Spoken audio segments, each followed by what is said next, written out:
Olá, pessoal, sejam bem-vindos ao simulado preparatório para o Exame de Suficiência do Conselho Federal de Contabilidade 2020, organizado pela CONAC. Eu sou a professora Bruna e nós vamos conferir juntos as questões de teoria da contabilidade. Bom, pessoal, a nossa primeira questão traz o seguinte enunciado. De acordo com a estrutura conceitual básica da contabilidade brasileira, um ativo pode ser considerado como circulante em determinadas ocasiões. Das situações a seguir, qual não condiz com a classificação de ativo circulante? Então, antes da gente analisar as questões, vamos logo só entender o que a questão pede da gente.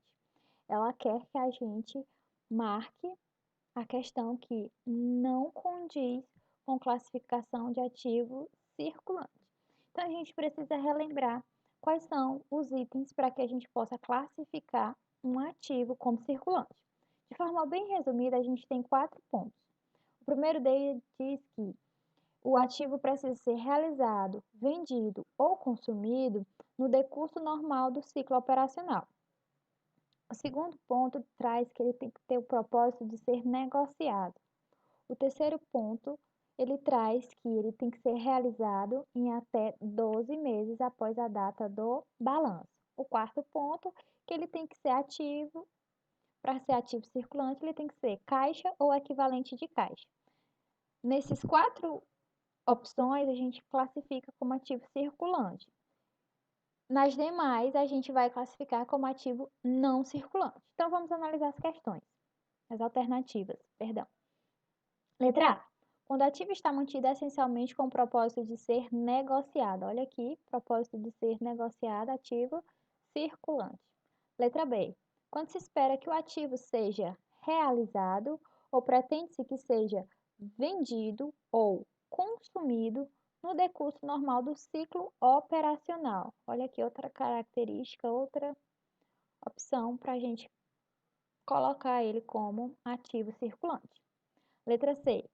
O ativo é caixa ou equivalente de caixa, a menos que sua troca ou uso para liquidação de passivos se encontre vedada pelo menos 12 meses após a data do balanço.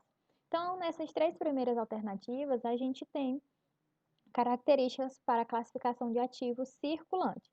Então, só vai sobrar para a gente a letra D. Então, vamos, o que a gente tem na letra D? Quando o ativo representar direitos que tenham por objeto bens corpóreos, bens corpóreos, destinados à manutenção das atividades da companhia. Pessoal, quando a gente tem bens corpóreos destinados à manutenção da atividade da companhia, aqui ele já está trazendo para a gente a definição de ativo imobilizado. E o imobilizado fica no não circulante. Bens corpóreos, a gente pode citar aqui veículos, imóveis, máquinas, certo? Continuando. Ou da empresa, ou exercidos com essa finalidade, inclusive os decorrentes de operações que transfiram à companhia os benefícios, riscos e controle destes bens. Então, aqui na letra D, ele traz a classificação de imobilizado, que fica no ativo não circulante. Sendo assim, a gente tem como gabarito a letra D.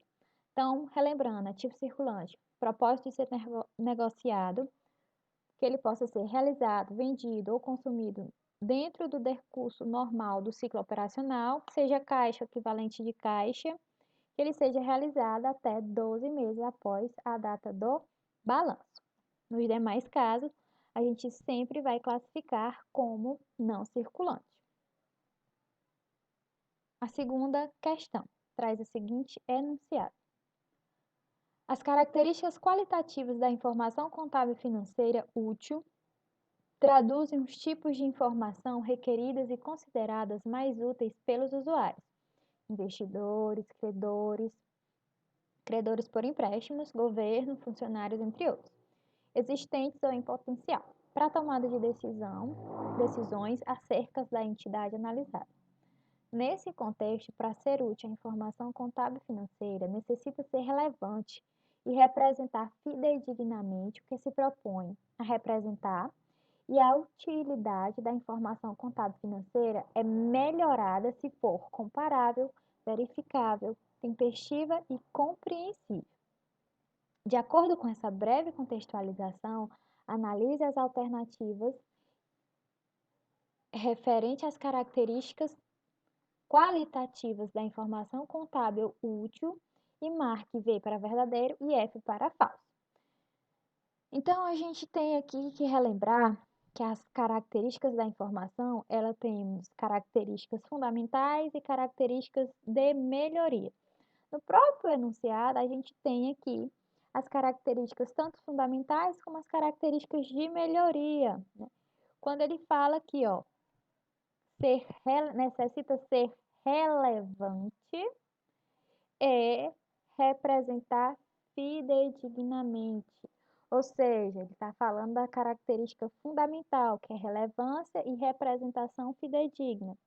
Quando ele fala em ser melhorada, em comparável, verificável, tempestiva e compreensível, ele está falando das características de melhoria. Olha aqui a dica que a banca trouxe para a gente.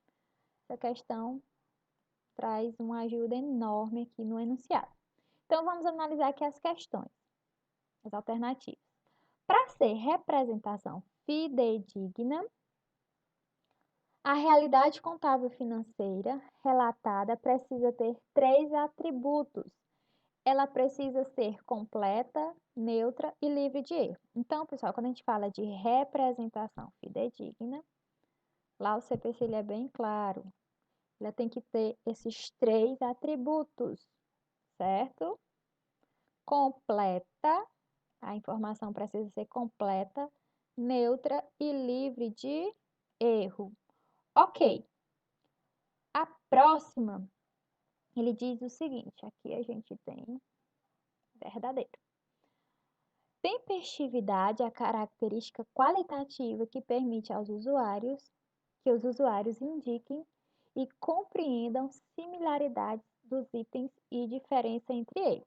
Opa, vamos aqui pegar o marcador vermelho. Tempestividade, ele disse aqui que a tempestividade vai permitir que os usuários identifiquem e compreendam similaridade. Pessoal, a característica que traz essa capacidade de identificar e compreender essas similaridades não é a tempestividade. O próprio nome já traz para a gente a comparabilidade. Ela tem que ser comparável. Então, aqui a gente está falsa. Ok. Próxima.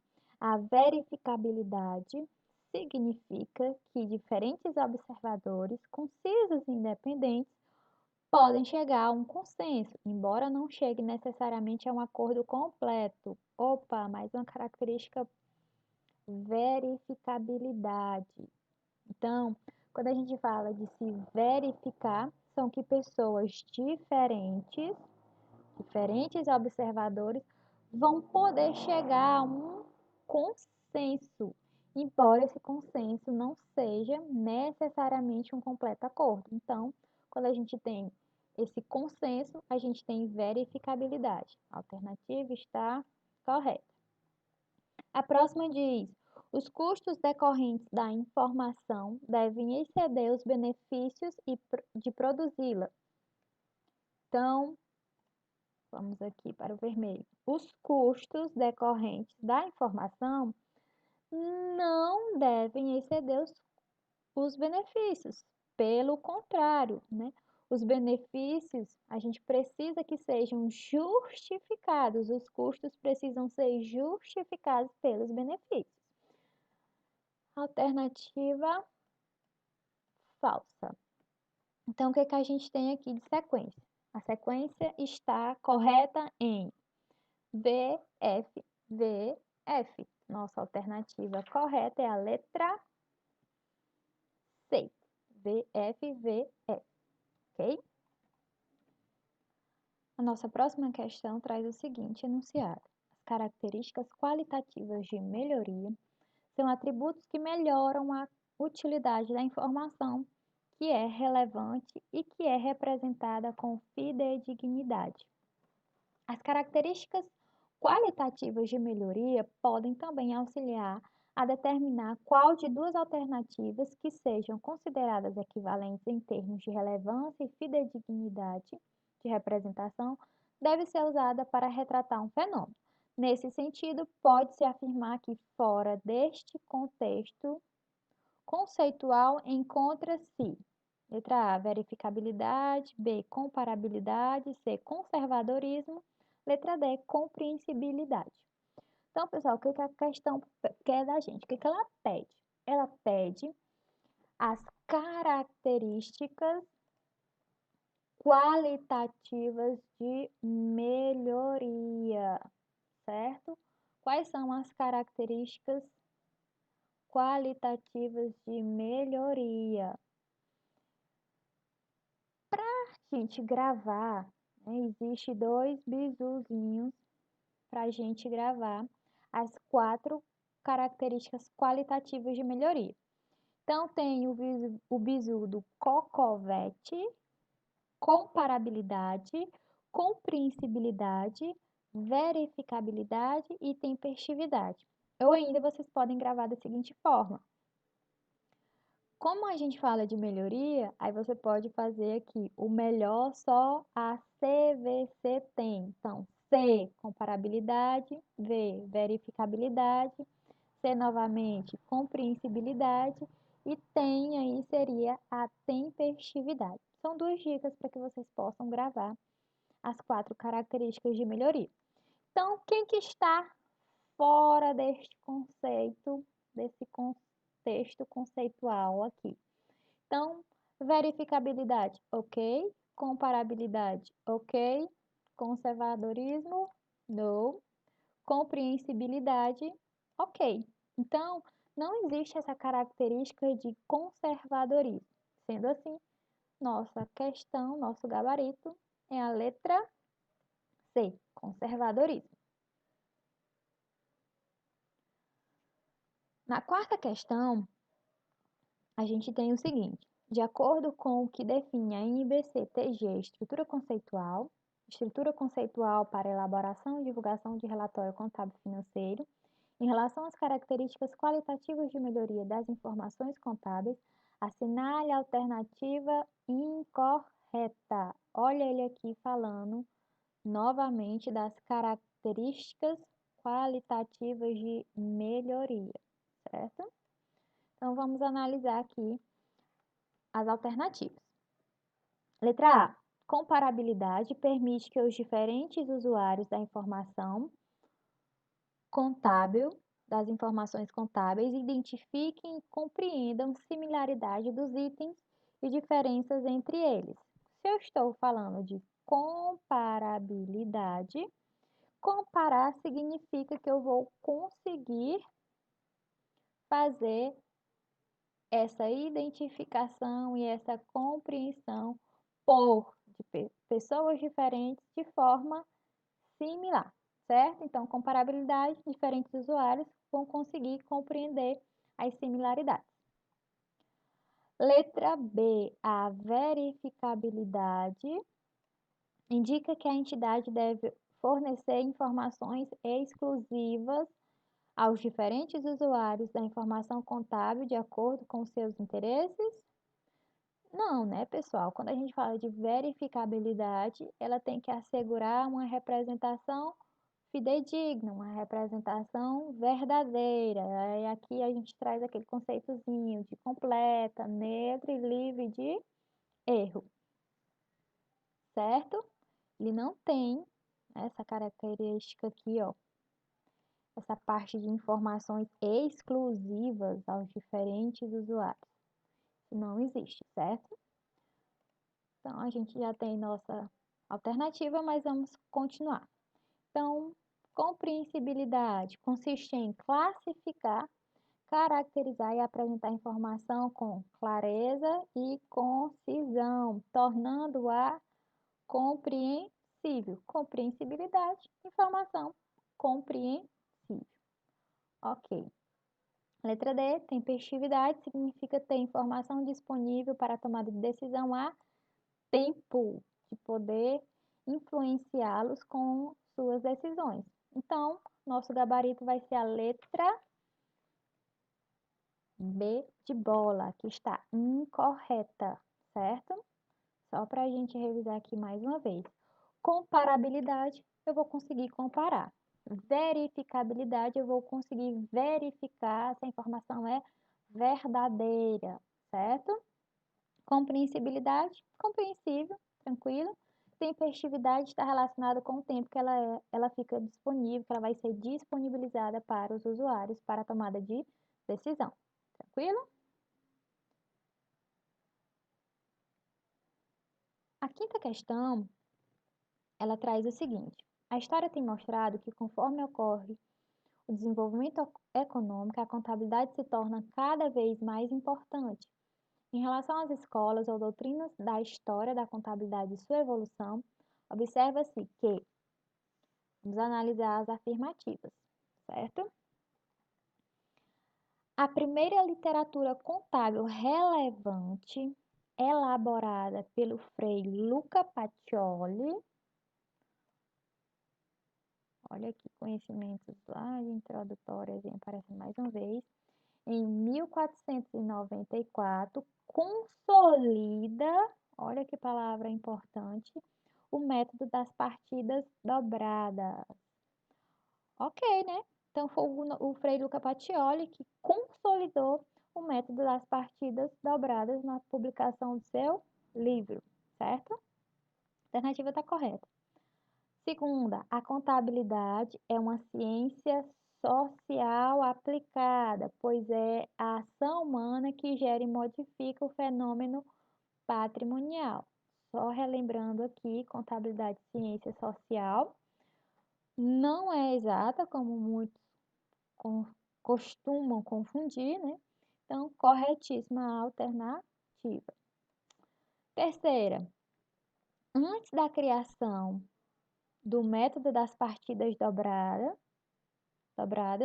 a contabilidade na sua forma rudimentar não era capaz de avaliar bens, direitos e obrigações. Na sua forma rudimentar, não era, eu discordo, né? Então, a gente sabe que lá na época medieval, nos primórdios, quando os homens faziam a contabilidade, mesmo com pedras, com galhos, eles conseguiam sim avaliar seus bens, direitos e obrigação. Então, não significa dizer que antes do método das partidas dobradas não existia contabilidade. Existia sim, de forma bem rudimentar, mas existia, certo? O terceiro está incorreto. No início do século XX, houve uma queda da escola europeia e a ascensão da escola norte-americana. Correto também. Pessoal, no início do século XX, a gente tem essa transição, essa passagem das escolas. A escola europeia, ela defendia mais a teoria e a escola norte-americana, ela defende mais a prática, certo? Só para a gente relembrar. A quinta diz, Hatfield escreveu 3 volumes entre 1909 e 1910, em que conceituou a contabilidade como ciência econômica das entidades. Quem conceituou a contabilidade como ciência econômica das entidades não foi Hatfield. Quem foi? Alguém lembra? Quem conceituou a contabilidade como ciência econômica das entidades foi Fábio Besta, ok? Então, a gente tem aqui como correto a primeira sentença, certo? A segunda e a quarta. Sendo assim, nosso gabarito correto vai ser a letra B. 1, 2 e 4, certo? Sexta questão. Ah, essa aqui, só olhando para ela, já dá para saber que vocês vão acertar ela assim rapidinho, né? O primeiro livro é editado sobre o método das partidas dobradas. Primeiro livro editado sobre o método das partidas dobradas foi um marco importante na história da contabilidade. e foi de autoria de... Isso aqui não tem nem perigo, né? Letra A, Benedetto Contioli, não. Letra B, Luca Pacioli, certo, pessoal? Essa aqui é uma que eu tenho certeza que todo mundo tira de letra. Quem escreveu, publicou o livro com o método das partidas dobradas foi o Frei Luca Pacioli, certo? Letra C, Vicêncio Mais. E letra D, Simon Steven, também não. Essa aqui facílima, certo? Ninguém pode errar, ok?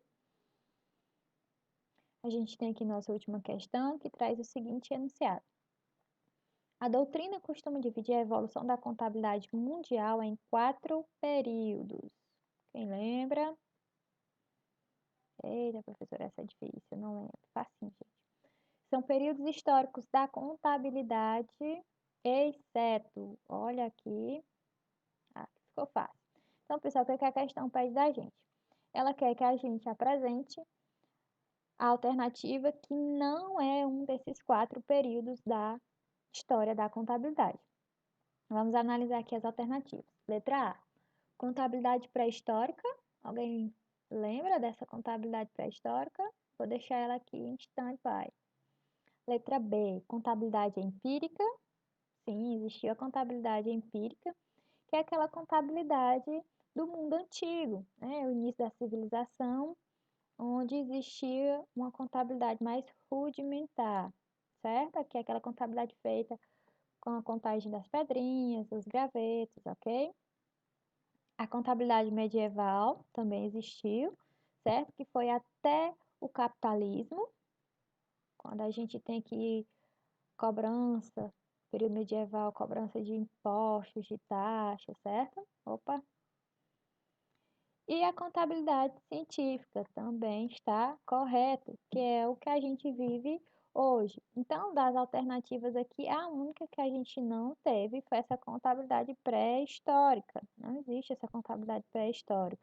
A gente tem 4 períodos, que é a contabilidade do mundo antigo, do mundo medieval, do mundo moderno e do mundo científico. Ok?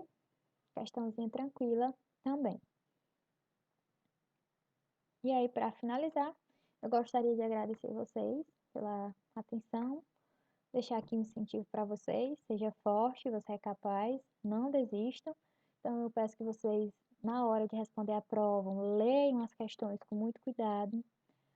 A maioria das questões, no próprio enunciado, ele já traz as dicas, certo?